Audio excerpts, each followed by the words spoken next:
여호수아는 어, 그의 본명이 아닙니다. 그의 원래 이름은 호세아였습니다.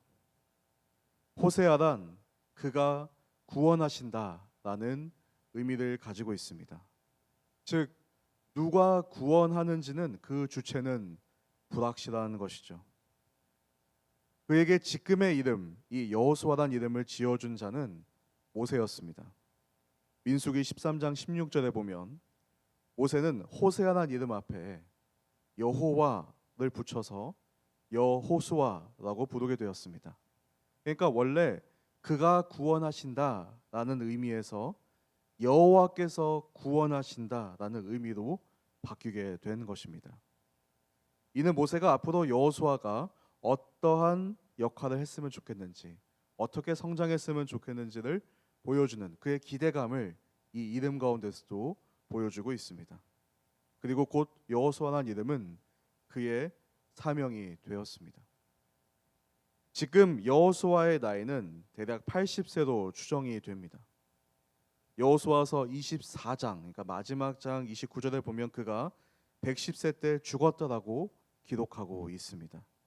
가나안 정복 전쟁의 시간을 역으로 계산했을 때 대략 80세 정도로 나이가 예상되는 것입니다. 즉 여호수아는 갈렙과 함께 이 출애굽을 직접 경험한 몇 안 되는 살아있는 사람 중 한 사람이었습니다. 그는 이집트에서 노예로 태어났습니다. 그리고 노예로서의 생활을 수십 년 동안 했습니다. 거의 한 30년 넘게 여러분의 나이보다 좀 더 노예로 생활했다라고 볼 수 있죠. 근데 그때 갑자기 모세가 나타납니다. 그리고 모세가 나타나서 이들을 해방시켜 주겠다라고 이야기합니다. 10가지 재앙과 그리고 바다를 넘는 홍해를 건너는 사건을 통해서 당시도 이미 1000년 넘게 세계 최강의 국가였던 이집트를 이 정말 말도 안 되는 이 오합지졸이라고 보여지는 이 히브리인들이 이기는 그런 정말 놀라운 사건을 경험하게 됩니다. 이때는 모든 것이 다 가능할 것 같았습니다. 힘이 넘치죠. 매일 꿈꾸는 것만 같은 삶이 연속되었습니다. 광야에 나오니까 낮에는 구름 기둥이 인도하고 있습니다. 밤에는 불 기둥으로 하나님께서 그들의 추위를 막아주셨죠. 매일 하늘에서 먹을 것이 내려옵니다. 그리고 바위에서 마실 물들이 나옵니다. 그것도 몇 명만을 위한 것이 아니라 최소 60만 명 이상이 매일 그런 식량을 그 어떠한 인간의 노력도 없이 공급을 받는 경험을 하였습니다. 그 부푼 기대감으로 약속의 땅, 즉 젖과 꿀이 흐르는 그 땅에 가나안 땅에 들어갔을 때가 여호수아가 40세였습니다. 40세 때 그는 처음으로 하나님께서 약속했던 말로만 들었던 그 땅을 직접 들어가 본 것이죠. 그러나 여호수아와 갈렙과 달리 다른 10명의 같이 함께 들어갔던 동료들, 정탐꾼들은 가나안 땅은 절대 히브리인들이 점령할 수 없는 아주 어려운, 점령하기 어려운 땅이라고 결론을 내렸습니다. 그때 여호수아는 너무나 어이가 없었죠. 그 대단한 이집트를 이긴 것이 단 몇 달 전이었는데 이집트보다 한참 못하고 작은 소수 국가들의 집단이었던 이 가나안 민족을 우리가 이길 수 없다고? 그때 그는 유명한 말을 남기고 그것이 곧 성경에 처음으로 여호수아가 한 말로 기록이 되어 있습니다. 바로 민수기 14장 7절에서 9절 말씀인데요. 우선 제가 읽어드리도록 하겠습니다. 온 이스라엘 회중에게 이제 여호수아가 말했습니다. 우리가 살펴보고 온 그 땅은 아주 좋은 곳입니다. 여호와께서 우리를 기뻐하신다면 우리를 그 땅, 곧 젖과 꿀이 흐르는 땅으로 이끄시고 그 땅을 우리에게 주실 것입니다. 제발 여호와께 반역하지 마십시오. 그 땅 사람들을 두려워하지 마십시오. 그들은 우리의 밥입니다. 그들의 보호자는 그들을 떠났고 여호와는 우리와 함께 계십니다. 그들을 두려워하지 마십시오. 이 말을 그가 처음으로 했고 그것이 이제 성경에 기록이 되어 있는데 이 말로 그는 그때 돌에 맞아 죽을 뻔했습니다. 근데 그 순간 하나님의 영광이 나타나 그를 보호해 줬고 목숨은 건졌지만 그날 수많은 백성들이 죽게 되었고 그 불순종의 죄로 출애굽을 한 모든 1세대 20세 이상의 장정들이 다 죽을 때까지 가나안 땅을 못 들어가게 되는 벌을 받게 되었던 것이죠. 그들은 40년 동안 광야에서 사막에서 헤매야 하는 매우 비통하고 후회가 가득한 그런 실수를 이스라엘 백성이 그날 하게 되었습니다. 그리고 이제 40년이 지났습니다. 오늘 여호수아서 1장은 이제 40년이 지나고 나서 드디어 가나안 땅에 들어가기 직전의 상황에 도착하게 된 것입니다. 처음 가나안 땅 들어갔을 때만큼의 힘은 넘쳐나지 않습니다. 사실 80세가 되어서 전쟁을 진두지휘하기에는 너무나 나이가 많은 나이인 것이죠. 그러나 여호수아는 40년 전에도 그랬었고 지금도 하나 분명한 것이 있습니다. 뭐냐면 어차피 전쟁은 하나님께서 하실 거라는 그 사실의 것이죠. 그거에 대한 확신이 있었기 때문에 사실 뭐 나이나 아니면 지금의 자기의 상태나 또는 이거에 대해서 걱정을 하는 사람은 아니었습니다. 그러니까 보통 사람들이 하던 그 걱정보다 그에게는 훨씬 더 신경 쓰이는 부분이 하나 있었는데 그가 진짜 걱정했던 것이 무엇이었는지 우리가 1장 1절과 2절 말씀 함께 읽어보도록 하겠습니다. 같이 읽겠습니다. 시작. 여호와의 종 모세가 죽은 후에 여호와께서 모세를 보좌하던 눈의 아들 여호수아에게 말씀하셨습니다. 내 종 모세가 죽었으니 너와 이 모든 백성들은 이제 일어나 이 강을 건너 내가 이스라엘 백성들에게 주는 땅으로 가거라. 이 단 2절뿐인 말씀에 모세라는 이름만 3번이 등장합니다. 그리고 오늘 본문인 1절에서 9절까지도 총 6번이나 모세의 이름이 나옵니다. 여호수아의 가장 큰 걱정은 바로 그가 그의 앞에 있던 그 위대한 지도자 모세를 이어서 그만큼 이 어려운 역할을 잘 감당할 수 있을 것인가에 대한 고민이었던 것이죠. 나도 정말 모세만큼 이렇게 할 수 있을까? 모세처럼 그 큰 인물처럼 내가 이 일을 할 수 있을까에 대한 걱정이 그에게 가장 컸던 것입니다. 여호수아는 너무나도 경험을 통해서 잘 알고 있었습니다. 자기가 실패하면 어떠한 대가를 치러야 하는지 이미 40년 동안 처절히 느꼈던 것이죠. 그만큼 하나님의 일은 두려운 것이고 그 부르심은 따르는 게 얼마나 어려운 일인지 모세가 가까이서 이 모세를 보면서 많이 느꼈던 여호수아였습니다. 그러나 오늘 말씀은 어떻게 이야기하죠? 이 모든 것을 하나님께 맡겨야 한다라고 말씀합니다. 이 1절 시작부터 여호와의 종이란 수식어가 모세 이름에 붙는 것을 보게 됩니다. 사실 잘 보면 호세아 이름 앞에 여호와가 합성된 것까지 포함했을 때 1절만 여호와는 3번이나 등장합니다. 그러니까 단 2절 만에 모세 이름이 3번 나왔다면 하나님 스스로를 1인칭으로 지칭하는 나 또는 내가 라고 부른 것까지 포함하면 이 1, 2절에는 하나님이란 단어는 5번이나 등장하고 있는 것이죠. 이는 여호수아가 그의 이름처럼 하나님이 구원의 주체임을, 하나님께서 모든 것을 하실 것임을 다시 한번 보여주고 있는 것입니다. 그러니까 여호수아는 이 모세의 후광과 그늘을 넘어서는 것이 그의 숙제가 아니라 사실 여호와 하나님 그늘 안에 계속 머무는 것이 그의 평생의 숙제임을 오늘 말씀은 보여주고 있는 것이죠.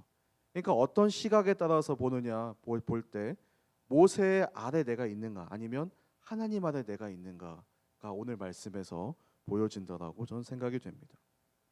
여러분의 인생을 인도하시는 분은 하나님이십니다. 어떠한 어려움도 이 하나님의 역사와 인도를 막을 수는 없습니다. 세상의 그 무엇도 하나님께서 하시고자 하는 것을 멈출 수가 없는 것이죠. 그러나 그 말은 즉슨 하나님이 막으시면 세상의 그 누구도 역시 전진할 수 없고 이룰 수 없다라는 뜻이기도 한 것입니다. 40년 동안 이스라엘 백성이 광야를 벗어나지 못했던 것처럼 만약 하나님께서 막으셨을 때는 우리도 아무것도 할 수 없는 것이죠. 이 모든 것은 다 하나님의 뜻과 계획대로 이루어지게 되어 있습니다. 다만 내 삶의 주인으로 나는 하나님을 섬기고 살아가고 있는지 아니면 세상의 그늘 안에서 또는 특정한 상사나 고객이나 또는 여러분 주변에 있는 뛰어난 동료들이나 그들의 그늘 안에서 우리가 고군분투하며 살아가고 있는지 그걸 돌아보아야 하는 것이죠. 성경은 분명하게 하나님의 인도하심 아래 살아가라고 말씀하고 있습니다. 우리 이어서 3절과 5절까지의 말씀도 함께 읽어보도록 하겠습니다. 시작. 내가 모세에게 말한 대로 내가 내 발로 밟는 곳마다 내게 줄 것이다.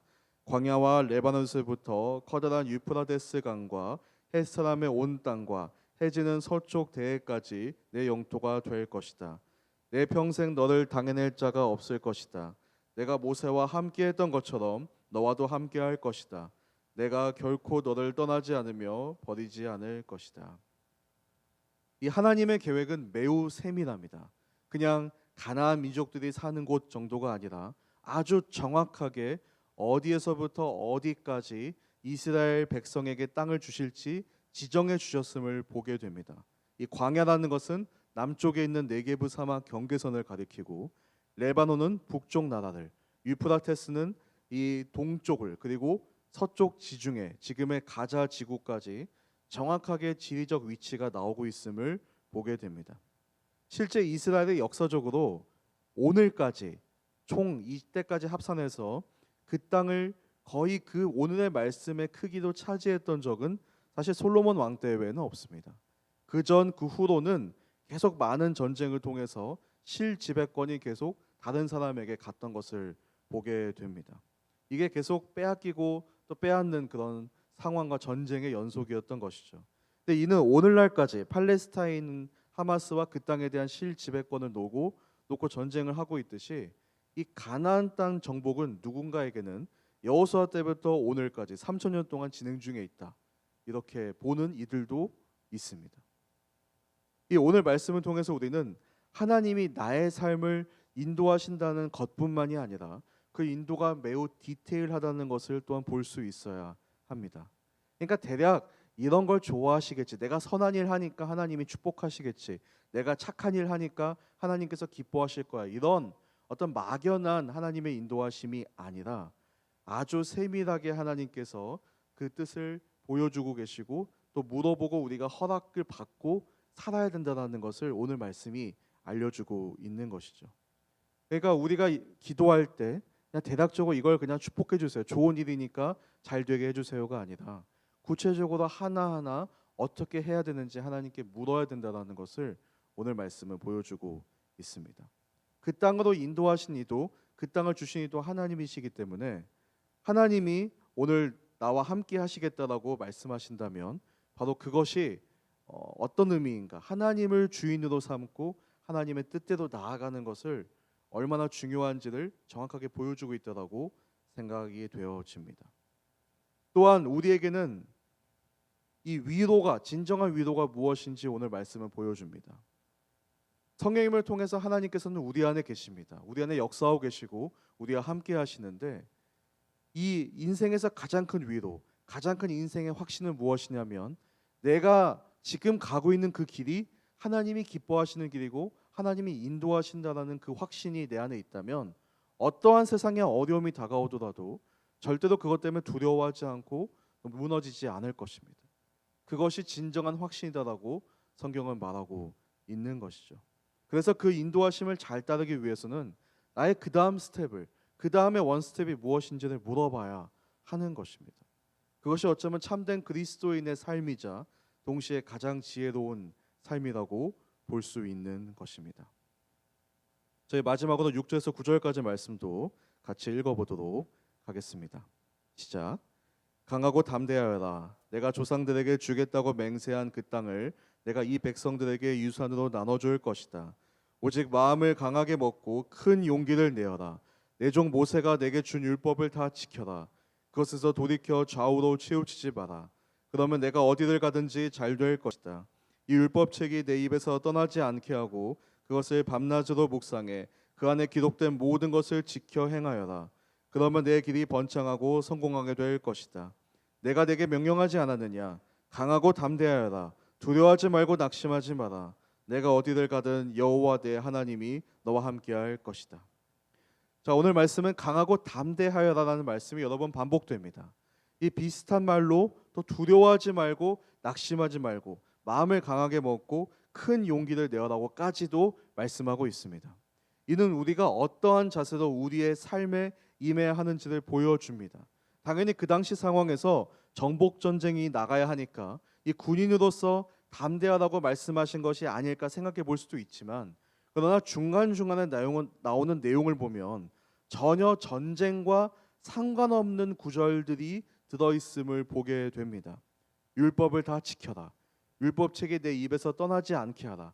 밤낮으로 그것을 묵상하라 등 말씀을 가까이 하고 그 말씀을 지키라는 명령을 강하고 담대하라는 말씀과 함께 같이 말씀하고 있다는 것을 보아야 하는 것이죠. 어떻게 해서 신앙생활을 하는 것과 성경을 읽고 말씀을 지켜 생활하는 것과 강하고 담대하다가 연결이 되어 있는지를 볼 수 있어야 됩니다. 무엇이냐면 이는 물리적인 전쟁 못지않게 이 영적인 전쟁, 내 안에 있는 그 전쟁이 되게 매우 중요하다는 것을 보여주고 있는 것입니다. 세상의 전쟁을 하기에 앞서서 먼저 영적인 승리가 매우 중요하다는 것을 보여주는 것이죠. 우리도 역시 세상에 나가서 무언가 하기 전에 나 자신을 먼저 준비하지 않습니까?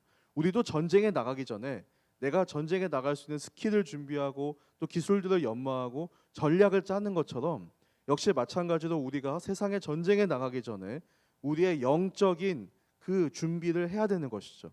영적으로 먼저 내 안에 있는 문제들을 해결하지 않고서는 세상에 나갈 수도 이길 수 없다는 것을 분명하게 보여줍니다. 그런 의미에서 오늘 설교 제목이 당신의 가나안을 정복하라. 이것은 이제 이주연 목사님께서 정하신 설교 제목인데요. 이 의미가 무엇이었냐면, 실제 우리가 정복해야 할 것은 이 나 밖에 있는 그 물리적인 가나안 땅 이전에 내 안에 있는 이 가나안 땅을 먼저 정복해야 된다라고 말씀하고 있는 것입니다. 어떠한 하나님의 부르심이든 어떠한 하나님의 계획이든 그 모든 것의 시작은 내 안에 있는 불순종하는 자아부터 순종케 하는 것, 내 안에 있는 모든 하나님을 적대하고 하나님을 신뢰하지 못하는 것부터 바로 그것을 바로잡는 것에서 시작해야 된다는 것을 보여줍니다. 우리가 보통 삶에서 어려운 일이 있을 때, 그것이 시험이 되었던 또는 그것이 어떤 삶에 많은 일이 많은 그런 시간들이 되었던, 그때 보면요, 저도 그렇지만 항상 그 일을 먼저 하려고 하고 내 신앙을 점점 덜 챙기는 것을 보게 됩니다. 너무 바쁘다 보니 계속해서 말씀을 묵상하고 기도하는 시간이 뒤로 밀리게 되는 것이죠. 그러나 오늘 말씀은 진짜 문제를 해결하는 것의 시작은 내 신앙부터 바로 세워져야 된다고 말을 합니다. 그래야지만 분별력이 명확하게 생기는 것이고, 그래야지만 내가 그 다음 스텝을 무엇을 해야 되는지 명확하게 볼 수 있기 때문에 이것이 바로 세워지지 않으면 우리의 문제를 해결할 수 없다고 말씀하고 있는 것이죠. 먼저 너의 가나안 땅을 점령하고 나서, 먼저 신앙이 바로 세워지고 나서야 비로소 하나님의 그 세밀한 인도하심을 볼 수 있고 들을 수 있고 그것을 또 순종할 수 있는 준비가 되어 있다고 말씀하고 있는 것입니다. 그렇게 되었을 때 결국 진짜 우리가 점령해야 되는 가나안 땅을 정복할 수 있을 것입니다. 어쩌면 우리 세대에 부족한 것은 비전이 아닐 수 있습니다. 요즘 이게 이야기 들어보면 요즘 시대 청년들이 점점 큰 꿈을 꾸기보다는 소박한 행복을 더 추구하고 있다라고 말들을 합니다. 그러나 진짜 문제는 사실 어차피 비전이라는 것은 하나님이 결정해 놓으신 거라서 그것은 우리가 발견하면 되는 것인데, 진짜 발견하지 못하게 하는 그 영적 침체, 영적 잠에서 깨어나지 못하는 것이 훨씬 큰 문제일 수 있습니다. 그러니까 비전이 없다는 것은 그 비전을 볼 수 있는 영적인 눈이 가려져 있다라는 것이죠.